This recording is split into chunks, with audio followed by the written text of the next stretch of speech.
¿Algo que quieran comentar? ¿Decir? Ya que estamos todos aprovechando. ¿No?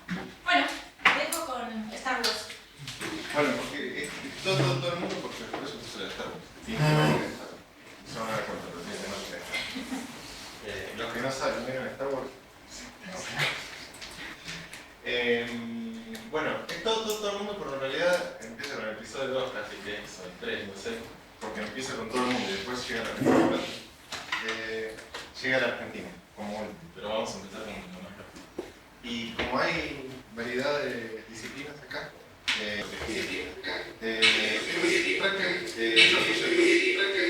nosotros. Vos dijiste que fuera así, medio. Va a ser un seminario de terror.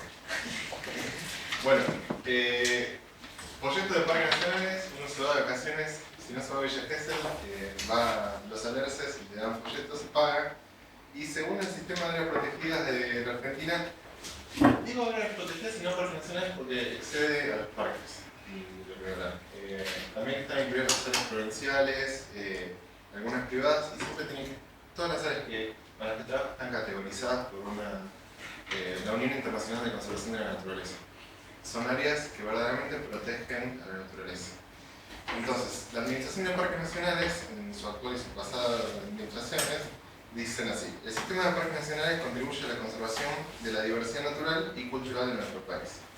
Y pone como objetivos conservar la biodiversidad de ese ecosistema, conservar y resguardar los hábitats en peligro de extinción, reservar ambientes prístinos y grandes escenarios naturales, proteger yacimientos paleontológicos. Todas estas ideas son de tipo altruista. Vamos a ayudar a algo que no se puede ayudar solo a mantenerse en el tiempo y conservar sus condiciones.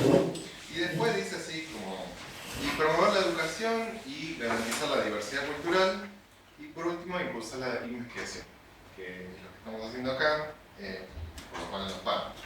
Entonces, esto es lo que dice APN. Bueno, claro que ese soy yo, y en el trabajo anterior que ya se ha publicado y en el que estamos armando hay distintos colaboradores, y no solamente los coautores son casi en contribuciones, sino también el editor y los profesores.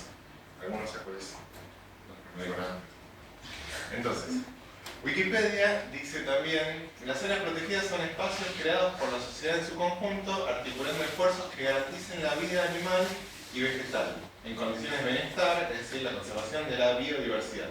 Biodiversidad, así como el mantenimiento de los procesos ecológicos necesarios para su preservación y al último, no se me ha colgado, el desarrollo del ser humano.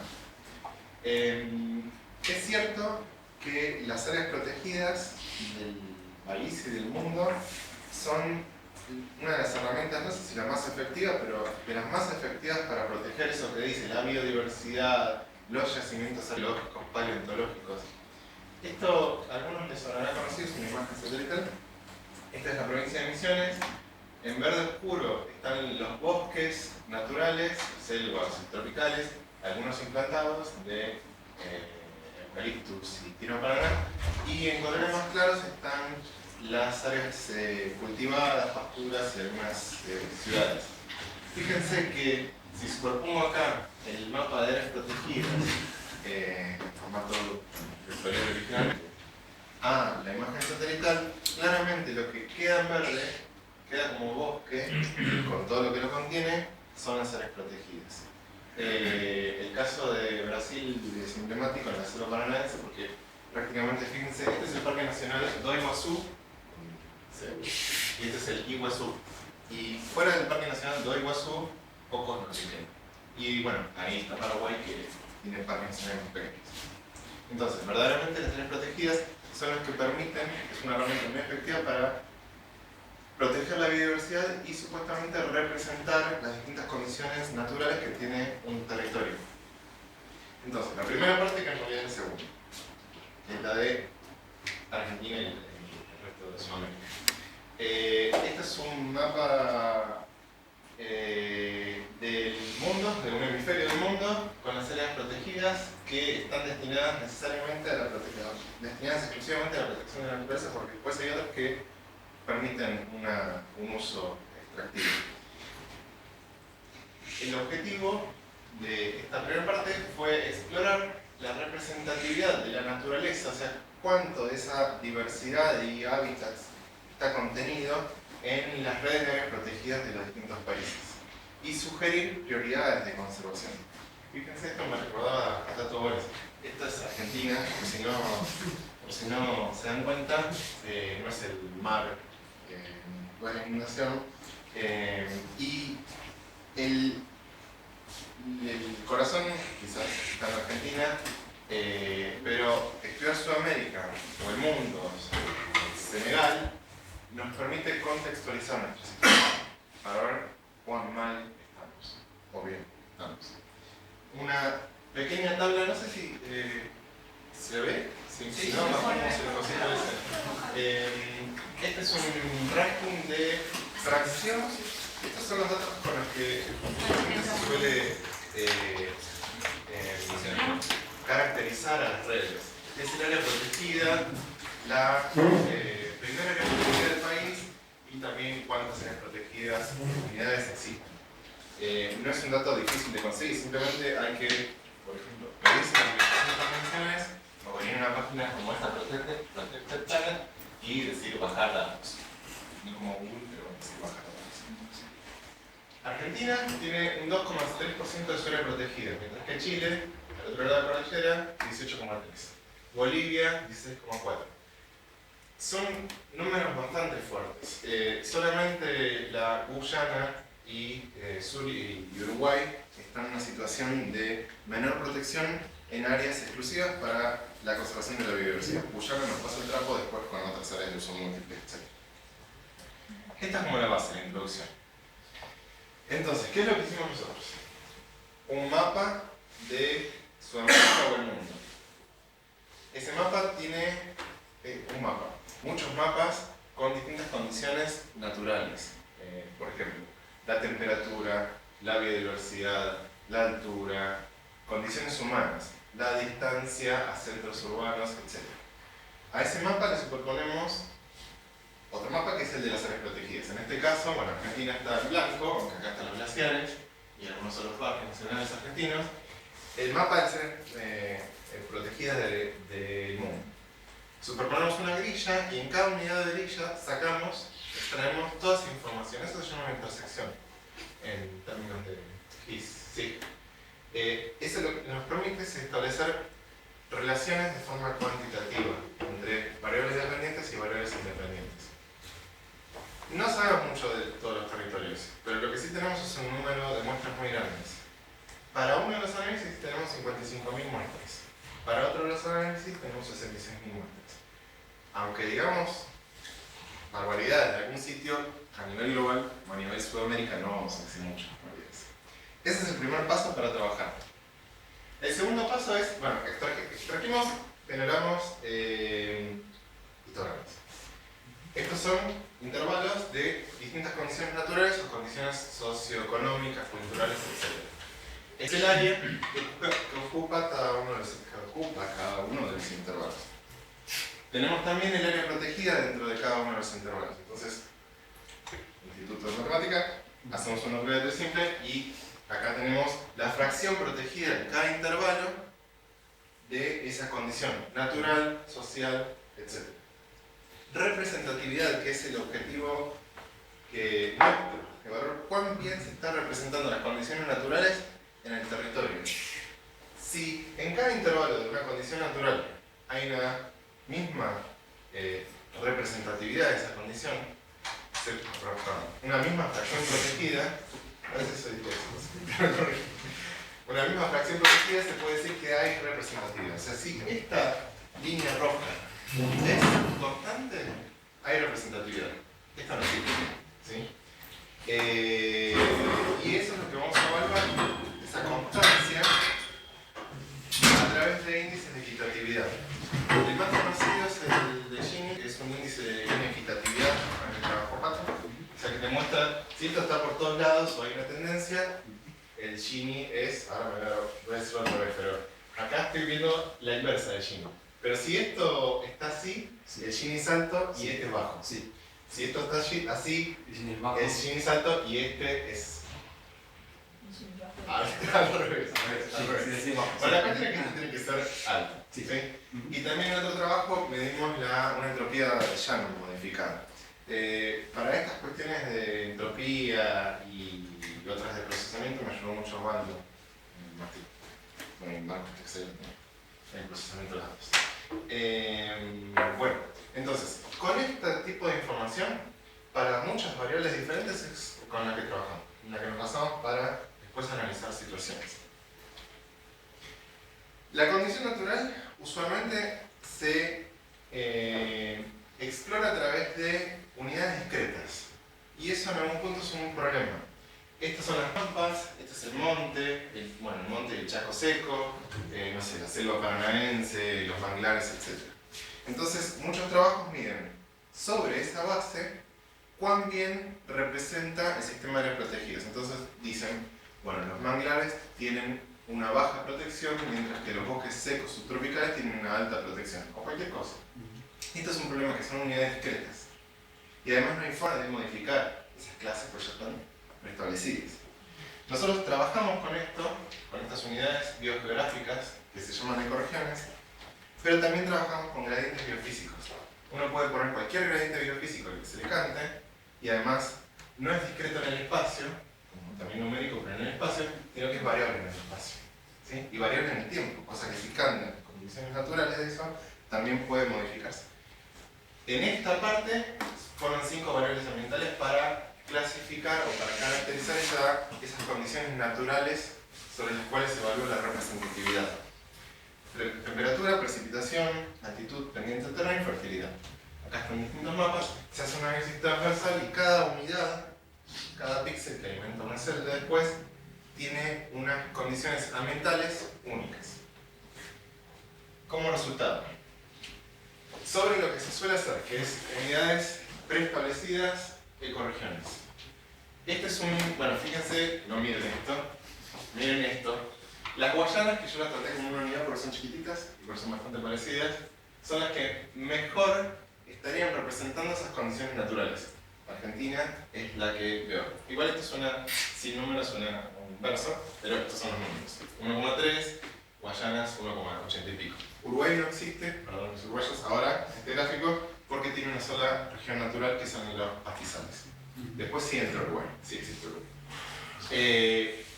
Cuando despliego este ranking de países en relación al área protegida, esta es la fracción protegida y esta es la representatividad según regiones biogeográficas. Estas son las que mejor representan y estas son las que más protegen. No hay relación. Hay un ranking en el X y en el Y, pero no hay ninguna relación entre ambas variables de cuánto protegen y cuán bien protegen. Si vamos al método alternativo, que es el de los gradientes ambientales, acá sí existe una relación y sí existe Uruguay, y Argentina sigue estando abajo de ese ranking en el eje X, que es protección, el eje Y, representatividad, y los países que suben en el ranking son Colombia, Bolivia, Venezuela y Ecuador. Los tropicales, los más tropicales. Chile es un caso bastante extraño porque tiene el área protegida más, no la extensión en kilómetros cuadrados, pero sí la fracción más alta de protección, pero alcanza una representatividad de sus condiciones naturales baja, porque prácticamente toda la red de áreas protegidas de Chile está en los bosques subantárticos. Esto se debe a que son buenos los argentinos, malos los chilenos, qué sé yo, los colombianos son lo que sea, o es una cuestión de historia, de la historia de las redes protegidas. Bueno, lo respondemos, lo intentamos responder, y acá tenemos gráfico difícil de leer en algún punto, pero son 3 dimensiones. El X, fracción protegida, el Y, representatividad, o sea, cuán bien lo hacen, y estos puntitos en el tiempo. Es un gráfico que Pedro me sugirió a partir de Gapminder. Entonces, 4 cosas a destacar. Bueno, hay países que recién empiezan con su sistema de áreas protegidas, como Uruguay, entonces hay que darle tiempo. El resto de los países tienen por lo menos 40 años de áreas protegidas. Argentina tiene muchos más años de áreas protegidas. Pero fíjense que mientras Argentina sube su fracción protegida, aumenta su representatividad, pero lento. Bolivia sube mucho su fracción de área protegida y aumenta su representatividad más lento. Digamos, Argentina lo aumenta rápido, pero cuando tenés muy poco, es mucho lo que puedes hacer.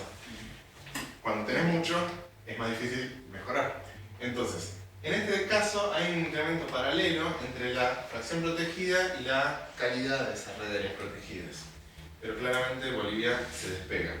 Casos raros, el de Chile, en donde entran con todo, pero van agregando áreas protegidas, perdónenme los chilenos, pero muy parecidas.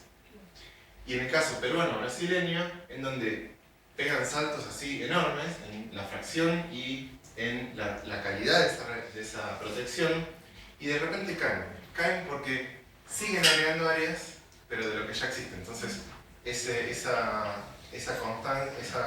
línea roja varía. Es como que pesan mucho áreas muy grandes de lo mismo.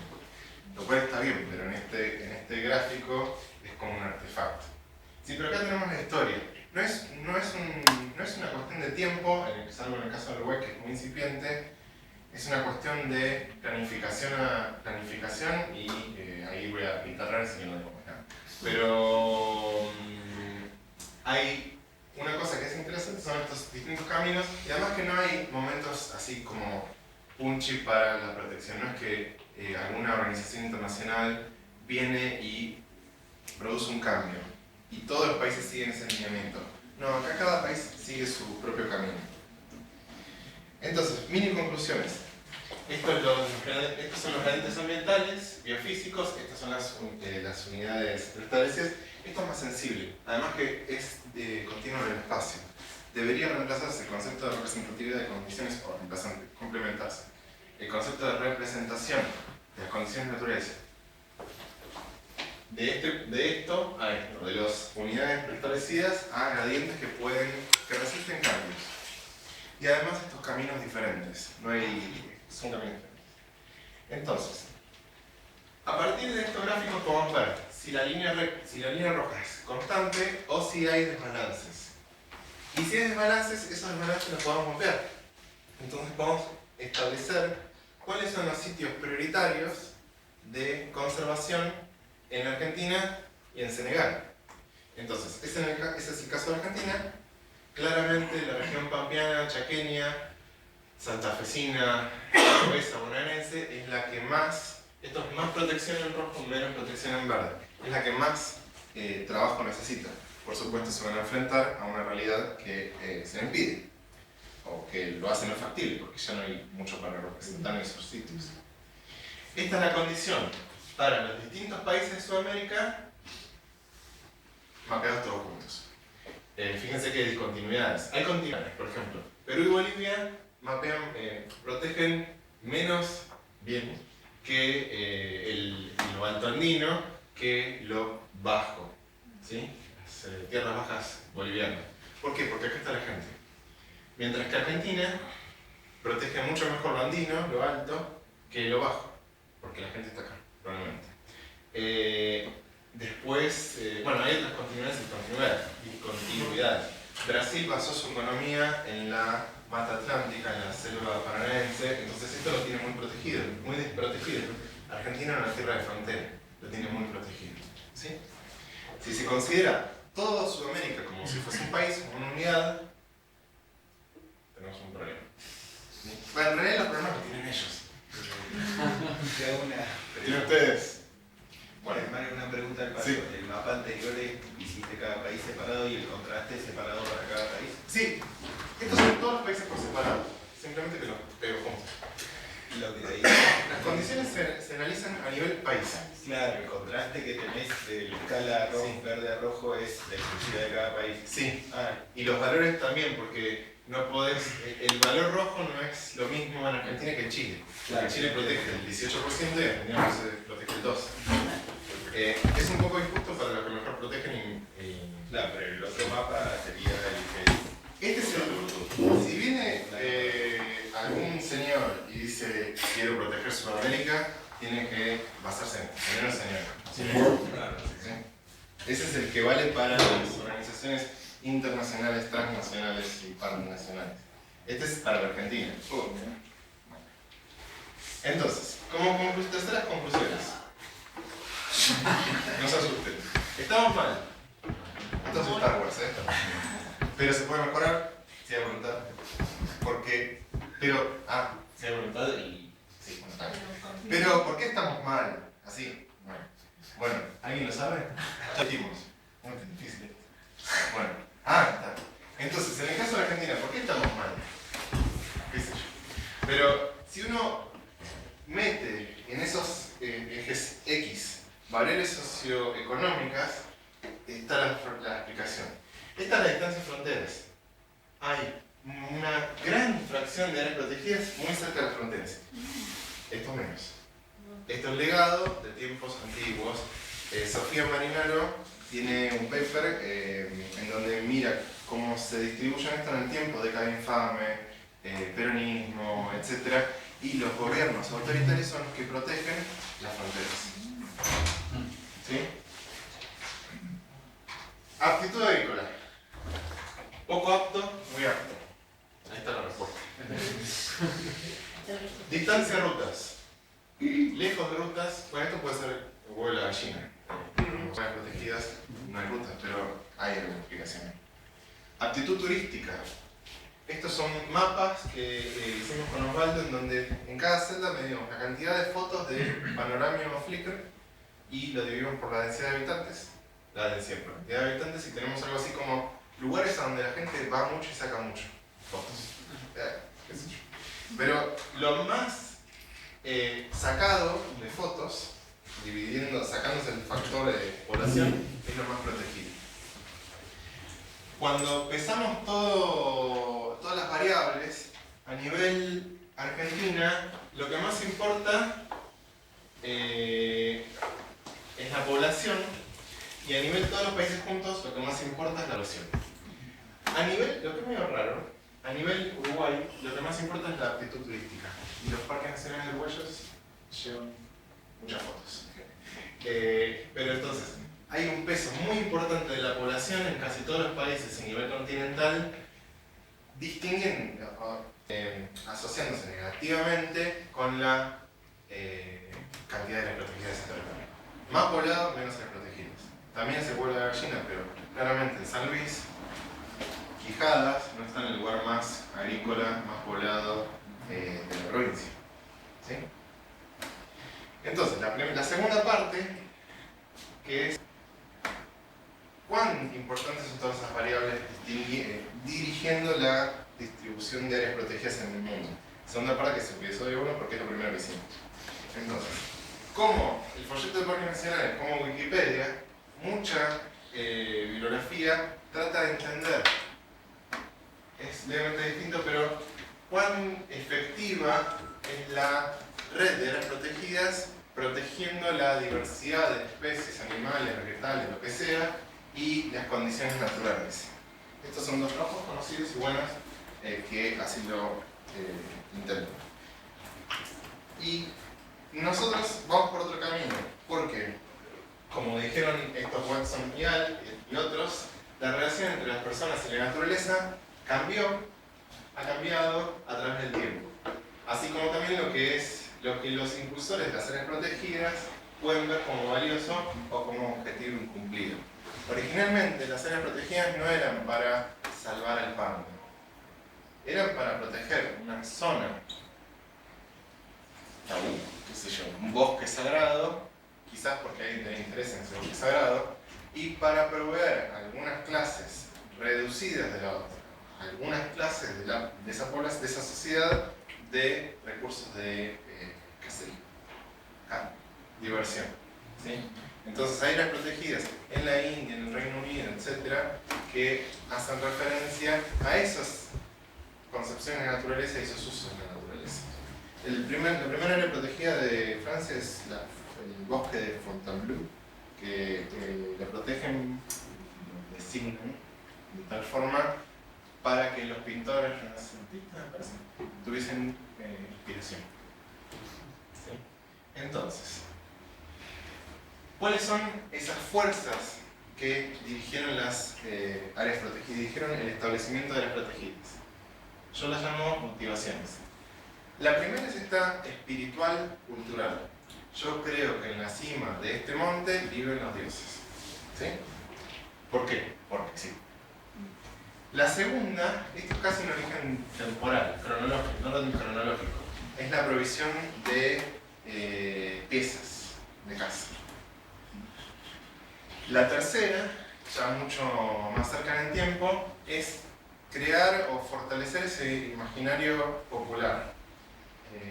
El imaginario es esa concepción que todos nosotros, no sé si lo voy a definir bien, pero todos nosotros somos una unidad. ¿Sí? Somos argentinos, tenemos desde los glaciares hasta la Quiaca, hasta las cataratas de Iguazú. Hay que proteger esos íconos y en países nuevos fortalecerlos, porque no hay una identidad propia, a diferencia de los vascos, qué sé yo. Sí, somos vascos. ¿Los argentinos qué son? ¿Qué son? Después viene la recreación, ya 1950, 1960. Entonces la gente busca lugares para sentirse mejor y divertirse. El turismo y la recreación, que aparentemente son dos cosas distintas. Mucho después viene esta idea de representar la naturaleza, tener un balance de las condiciones naturales, o del bosque, el desierto, las selvas, y también de las especies animales. ¿Bien? Pero eso es mucho más nuevo. Más nuevo aún, quizás, es la idea de proteger ciertas porciones del territorio para que esas porciones nos sigan prestando servicios. Entonces, acá el pastizal, el bosque, nos da aire limpio. ¿Sí? Es una idea nueva, aunque en realidad es una idea vieja porque ya muchos tienen parques nacionales, reservas forestales, como los uruguayos y los chilenos. Y un último grupo de motivaciones puede ser las no motivaciones o las desmotivaciones, que es: voy a proteger lo que pueda, las oportunidades. Voy a proteger este pastizal porque está lejos de la ciudad, está lejos de las rutas y no hay gente. Ninguna agencia de conservación va a decir: voy a proteger lo barato. Sería como... pero sí lo pueden llevar adelante porque también es lo posible, es lo que no se impide, no es difícil hacer. Quijadas, Talampaya, Iguazú, que estaba lejos, Otamendi, que se inunda, Pedelta, que se inunda, Los Alerces, que estaba lejos, etcétera, etcétera, etcétera. O inclusive lugares muy llamativos como Arenas Blancas, en White Sand, en Estados Unidos, que nadie va a vivir o hacer agricultura en dunas de yeso. ¿Sí? Entonces, nosotros tenemos una actual distribución de áreas protegidas. Podría haber sido diferente. Vamos a ponerlo a prueba. Entonces, exploramos en esta segunda parte, a nivel global y a nivel regional, cuáles son las fuerzas que llevan a que un territorio se proteja. Fuerzas, acá tenemos algunas: cultural, espiritual, cotos de casa, etc. Estas llevan a que la distribución de áreas protegidas sea sesgada hacia algunos territorios. Se pone a prueba. Si hay oportunidad, también se puede poner a prueba. Están sesgadas, pero hacia territorios baratos. Y si es la representatividad, vamos a muestrear cada uno de los territorios y preservarlos dentro de áreas protegidas. Lo ponemos a prueba con el mismo método de las grillas, superposición, bla bla bla. Estos son los resultados para el mundo. Fíjense, izquierda, bueno, temperatura, precipitación. Esto es una relación entre precipitación y autoterminación. Elevación, pendiente del terreno y fertilidad. Siempre hay tendencias, nunca está plano. ¿Sí? Es bastante loco la temperatura, y tiene una explicación bien simple. La cantidad de áreas protegidas que hay en áreas hiperhúmedas, hiperfrías, hiperaltas, excepto el Tíbet, que no entra por una gestión metodológica, y también, bueno, poco fértiles, aunque hay algunas en áreas muy fértiles. ¿Sí? Pero no hay balance de las condiciones naturales a nivel global. Y eso que el mundo homogeneiza bastante todo. Si vamos a nivel regional, esto hace tra. ¿Sí? Y a nivel países, pero todavía como llegamos para Argentina. Este es el mundo. La pendiente es lo que mejor da y da bastante más. Entonces, si si no hay representatividad de las condiciones naturales, ¿cuál es la fuerza de las motivaciones en donde hay preferencias? Preferencia por lo más biodiverso, por lo más turístico, por lo más cercano a las fronteras, a nivel global. Fíjense, la actitud turística a nivel global sube. Lo más protegido es lo más escénicamente bello, se diría, o raro también, porque Yellowstone, Quijada son cosas raras. Distancia de fronteras. No se ve porque acá las intervalos no tienen sentido, ya de más de 500 kilómetros o más de 20 kilómetros ya está lejos de la frontera. Pero este punto, que es el pegado de las fronteras, es muy importante. Y es muy importante en Latinoamérica y el Caribe, países nuevos, y en el sudeste de Asia y Oceanía. ¿Sí? Son países nuevos, que cuando se crean dicen, trágate, esto es nuestro. La biomasa no tiene sentido, y esto que es la riqueza de animales y la riqueza de plantas, que es lo que primero nos dice el folleto, vamos a proteger a ñandú, vamos a proteger lo menos rico, lo más pobre, por lejos es lo más protegido. Tiene una explicación. Esto en riqueza de animales. Y acá, en riqueza de especies de plantas vasculares, también. Bueno, es así, pero hay una cosa. ¿Sí? Esto ya es muy rico. Pero lo que es muy pobre está muy protegido. Quijada, Tanampaya, etc. Bueno, y vamos a ver con lo que es lo barato. Población. Poco poblado, muy poblado. Aptitud agrícola, muy apto, poco apto. Distancia a costas, no tuvo importancia. Aislamiento. Lo muy aislado, lo lejano, a donde nadie llega es a lo que se protege. No solamente porque está protegido, porque decimos, bueno, vamos a cumplir con las metas de no sé qué, protejamos, no sé, algo lejano. ¿Qué fuerza predomina? Sí, ¿son los SIT o son los otros? Random Forest de nuevo, a nivel global, el aislamiento es lo más importante, la población es lo segundo, y lo tercero es la aptitud agrícola, la aptitud turística. O sea, primero lo barato, donde no hay mucha vida vegetal, en donde no se puede llegar, y después lo que nos interesa con un uso económico, aunque sea no consumible. O sea, no se está extrayendo algo de ahí, pero sí tiene un interés económico. Está bien, no es que esté mal. Y esto es a nivel regiones. Las regiones más ricas, esto es Norteamérica y Australia y Nueva Zelanda, esto es Europa, la Europa conocida, y esta es la Europa más desconocida. Lo más importante es la aptitud agrícola. Estados Unidos, Canadá. ¿Es apto? No está protegido, tanto como no apto. Mientras que nosotros, Latinoamérica y el Caribe y el África subsahariana, estamos protegiendo lo más aislado. Es interesante, no lo puse acá, pero quienes mejor representan en el mundo son los del África subsahariana, ¿sí? El África no árabe. Y probablemente presentan mucho mejor sus condiciones naturales, probablemente porque las redes de áreas protegidas las establecieron los europeos, donde ellos querían esparcirse y tener el costo de casa. Mucho mejor que los sudamericanos. ¿Sí? Entonces, conclusiones y otras cosas. Este soy yo escribiendo las conclusiones, practicando las conclusiones en el futuro del paper. Primero, mapa del hemisferio norte con una proyección polar, azimutal polar, me parece. Fíjense la distribución de áreas protegidas, la distancia del polo nada más. Ya ahí tienen una pauta clara de qué es lo que guía. Y yo marco estas dos áreas protegidas.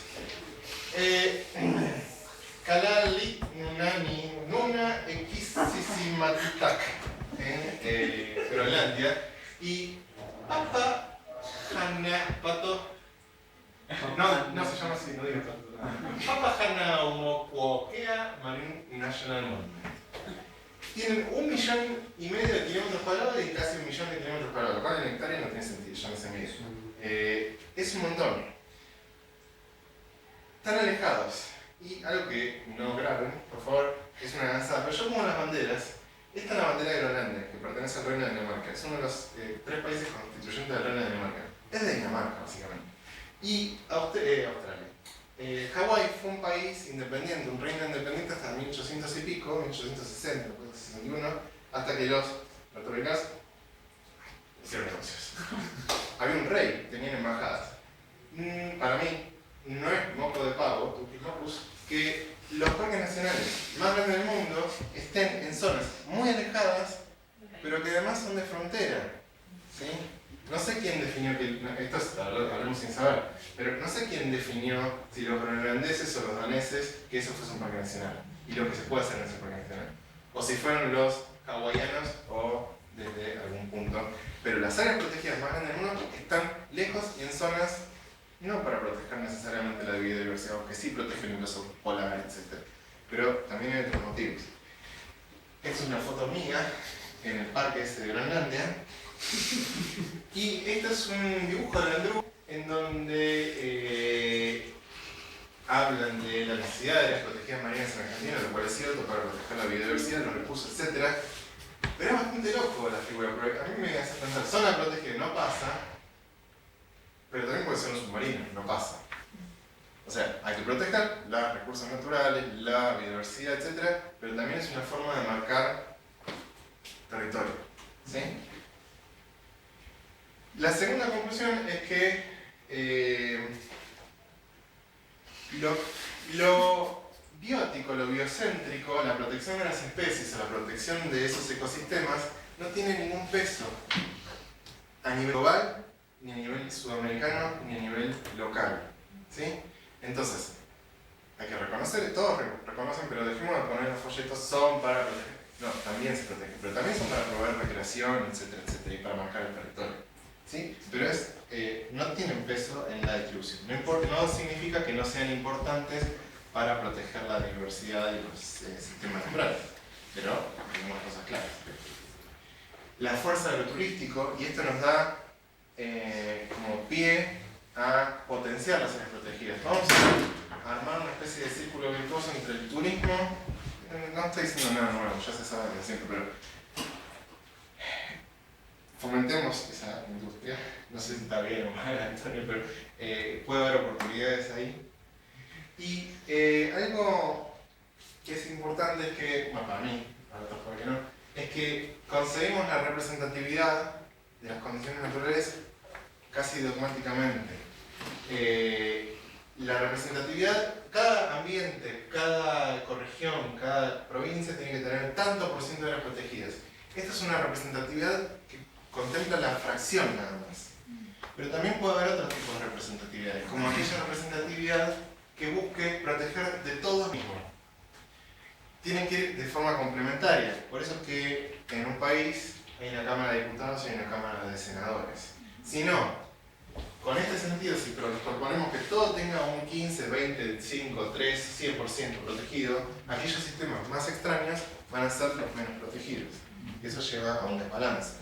El convenio de la diversidad, sobre la diversidad biológica de Aichi, el objetivo 11, dice que todos los, por no saber bien qué es, tienen que tener un 17% protegido. Entonces, una isla, ese 17% puede ser una manzana, en ese sentido. Y tener en cuenta esta otra representatividad, una representatividad en cuotas, como la Cámara de Senadores, lo que esto ya es más específico, nos haría olvidar una disputa que hay entre vamos a proteger las áreas calientes de biodiversidad y o todas las áreas, porque los de Cold Hotspot dicen protejamos lo que es muy biodiverso. Los de Cold Spot dicen, ¿qué? ¿Son todos iguales? ¿A qué me importa el lemur de cola anillada? Si ya tenemos lemures. Protejamos la cosa rara también. Entonces, si todos los ambientes tienen igual derecho a ser protegidos, la representatividad en cuotas debería aplicarse. Hay que tener en cuenta el tiempo, porque como dijimos, distintas motivaciones aparecen y desaparecen en el tiempo, y la geometría, porque no es lo mismo un parque nacional gigante que las determinantes o las posibilidades para un parque nacional gigante que para un parque nacional pequeño. ¿Sí? Y por último, nosotros hablamos de fuerzas como muy subyacentes, pero hay fuerzas más directas. Podríamos decir que las motivaciones y las oportunidades están definidas o dirigidas por políticas y pueden ser políticas económicas, de organización social o de reglas morales. Hay reglas morales que a uno le dicen, yo quiero proteger todo, o la naturaleza está para servir a las personas. Dentro de las fuerzas políticas están las agendas, la disponibilidad económica. ¿Tenemos plata para proteger o no tenemos plata para proteger? ¿Tenemos tierras para proteger, para volcar el sistema de las protegidas o no? Las interacciones urbano-rurales. En muchos países sienten los pueblos originarios que se les impone una forma de uso de la tierra. Cuando cambian quienes gobiernan esos países, se reestructura todo el concepto de área protegida. ¿Por qué no podemos hacer ganadería acá adentro? Si esto es mío. ¿Sí? Y bueno, y otros factores religiosos. ¿Sí? Bueno, eso es todo. Gracias por escucharme. No sé cuánto tiempo. ¿Dudas? Por favor, si tienen dudas o preguntas, consulten. ¿Proyectos? Ya me Son mostró de una Tauro. consulta. No, Sí. el gráfico ese que mostraste, donde los puntos bajos eran el tiempo. Eran varios paneles, cada uno era un país. Sí. X, Y, Sí. y los puntos rojos eran el tiempo.